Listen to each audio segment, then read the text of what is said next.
Assalamualaikum warahmatullahi wabarakatuh. Bismillahirrahmanirrahim. Allahumma sholli ala sayyidina Muhammad wa ala ali sayyidina Muhammad.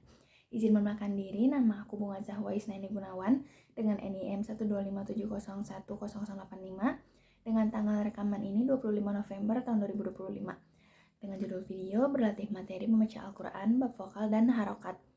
Nah, isi materinya itu sendiri yang pertama ada sebelum membaca Al-Quran bisa membaca Al-Quran dengan benar, kita wajib memahami makhraj hurufnya dan juga sifat hurufnya. Dan dari dua ilmu ini tuh kita akan mengetahui huruf tebal dan juga huruf tipis.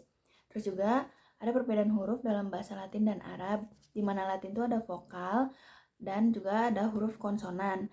Nah, kalau huruf vokal itu huruf hidup dan huruf konsonan itu huruf mati. Tapi kalau dalam bahasa Arab, nggak ada konsep huruf vokal, huruf konsonan seperti Latin.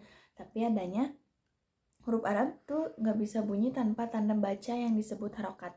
Nah, di sini tuh ada harokat sama sukun. Nah, di huruf Arab tuh dikenal dua keadaan, yang mana harokat itu artinya bergerak atau menjauh dari makhraj, memberi bunyi pada huruf kayak fathah, a, kasroh, i, domah, u. Nah, kalau sukun itu artinya diam atau kembali ke makhraj. Nah, hurufnya tuh dibaca mati. Contohnya tuh huruf ba tuh jadi b gitu. Nah, terus fungsinya apa? Fungsi harakat itu untuk membuat huruf berbunyi atau bergerak dari makhraj. Nah, kalau sukun itu membuat huruf berhenti di makhrajnya atau enggak bergerak. Nah, ini tuh makanya kita tuh penting gitu buat mempelajari makhraj sebelum memahami baca Al-Quran. Nah, dalam huruf Arab itu terdapat 3 harokat dasar. Yang pertama ada fathah dengan berbunyi A, yang kadang terdengar seperti O tebal, tapi sebenarnya tetap A. Nah, cara melafalkannya itu membuka mulut atau rahang secukupnya. Nah, kalau misalkan terlalu tebal nanti suaranya jadi tebal, kalau tidak dibuka nanti bunyinya salah. Terus ada yang kedua, kasroh yang berbunyi I. Cara melafalkannya menurunkan rahang bawah sedikit. Kalau terlalu turun jelek, kalau nggak turun juga salah.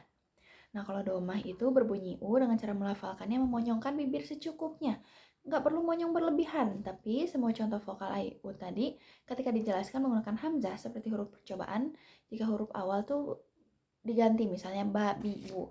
Nah, bentuk harokatnya tetap sama, yang berubah hanya hurufnya.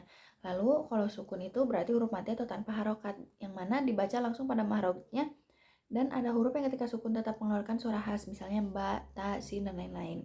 Nah, kalau huruf sukun ini artinya huruf mati atau tanpa harokat. Nah, cara membacanya tuh tetap berada di mahroj hurufnya. Dan mengapa ada huruf yang ketika sukun terdengar suara tertentu dan ada yang tidak.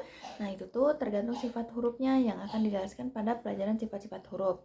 Nah, variasi harokat dalam bahasa Arab itu dasarnya sebenarnya ada 3 yang tadi sudah disebutkan, tapi karena dalam bahasa Arab itu terdapat variasi vokal. Misalnya yang pertama kitabun, yang kedua syahidun, yang ketiga alimun, yang keempat kutubun. Nah, harus diperhatikan pada kata tersebut terdapat harokat yang dipanjangkan 2 ketukan, panjang pendek. Kayak fathah panjang A, terus kasroh panjang I, domah panjang U. Nah, juga ada matobi'i atau mad asli. Nah, panjang 2 harokat ini disebut matobi'i atau mad asli. Disebut asli itu karena panjangnya memang bagian dari kata itu, bukan tambahan aturan tajwid. Jadi dalam vokal Arab itu ada 3 vokal pendek A, I, U, dan juga ada 3 vokal panjang A, I, U. Jadi total dikenal sebagai 6 vokal dalam pelafalan Arab. Begitu. Sekian yang dapat saya sampaikan. Mohon maaf bila ada salah kata. Robbi zidni ilman warzuqni fahman. Ya Allah, fasihkan lisanku untuk melafalkan ayat-ayatmu. Amin. Wassalamualaikum warahmatullahi wabarakatuh.